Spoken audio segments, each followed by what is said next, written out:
जैसे आपको ये महसूस होता है कि काम बहुत ज्यादा है और आपके पास टाइम बहुत कम है। आपकी बात सही है, ऐसा नहीं होना चाहिए, लेकिन आपने क्रिकेट में देखा होगा, अगर शुरू के जो बैट्समैन होते हैं वे अगर फेल हो जाए तो आखिर के जो 6 नंबर 7 नंबर वाले हैं उसमें बड़ी मेहनत करनी पड़ती है, उसको कैसे भी करके मैच जितानी होती है।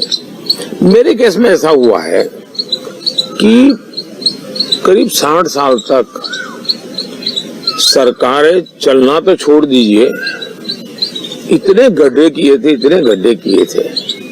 तो एक तो मुझे वो पुरानी जो खोट है, पुराने जो गड्ढे हैं उसको भरना है, दूसरा मुझे इस वर्तमान को संभालना है, और तीसरा मुझे भविष्य की ओर तेजी से आगे बढ़ना है।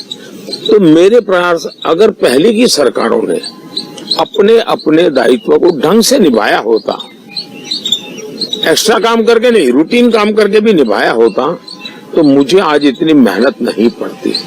मुझे जो ज्यादा मेहनत पड़ रही है वो पुराने समस्याओं जो छोड़ के गए हैं। अब मुझे बताइए, टॉयलेट, अगर इस देश में टॉयलेट पहले नहीं बन सकते थे क्या? अब बना देते थे, मुझे रात दिन टॉयलेट बना लिए, क्यों मेहनत करनी पड़े, कुछ और काम कर लेता। दूसरी तरफ मुझे टॉयलेट भी बनाना है, 5G भी पहुंचाना है, तो मुझे मिशन मोड में काम करना ही पड़ेगा। दूसरी बात है कि ये जो हमारे देश में मत बन गया ना कि ये जनता जनार्दन आपको 5 साल के लिए बैठाती है, यार 5 साल के बाद जो होगा सो होगा, तो कोई और आएगा, लेकिन फिर 5 साल के बाद, ये चक्र ने बहुत बड़ी बर्बादी की है। इसलिए किसी सरकारों को परफॉर्म करने की परवाह ही नहीं है।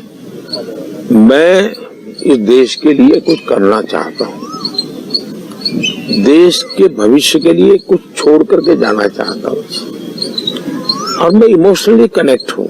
मैं खुद के सुख के लिए पैदा नहीं हूँ, मैं अपनी पद प्रतिष्ठा के लिए पैदा नहीं हुआ हूँ। मैं इसे दायित्व समझता हूँ, और उस दायित्व को निभाना मिशन मोड में ही होना चाहिए।